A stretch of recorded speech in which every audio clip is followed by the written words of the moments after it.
राजस्थान के वजीर आला अशोक गहलोत ने पंजाब के वजीर आला ओहदे से इस्तीफा देने वाले कैप्टन अमरिंदर सिंह को कांग्रेस पार्टी को नुकसान पहुंचाने वाला कदम नहीं उठाने की सलाह देते हुए कहा कि आला कमान के फैसले पर जमीर की आवाज सुननी चाहिए।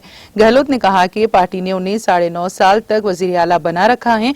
उन्होंने अपनी बेहतरीन सलाहियत के साथ काम करके पंजाब की आवाम की खिदमत की है। हाई कमान को कई बार अराकीन असेंबली और आम लोगों से मिले फीडबैक की बुनियाद पर पार्टी के मुफाद में फैसले करने पड़ते हैं। उन्होंने कहा कि मेरा जाती तौर पर ख्याल है कि कांग्रेस सदर कई लीडर जो वजीर आला बनने की दौड़ में होते हैं उनकी नाराजगी मोल लेकर ही वजीर आला का इंतखाब करते हैं, लेकिन वही वजीर आला को तब्दील करते हुए हाईकमान के फैसले से नाराज होकर गलत ठहराने लग जाते हैं। ऐसे लम्हात में अपनी जमीर की आवाज सुननी चाहिए।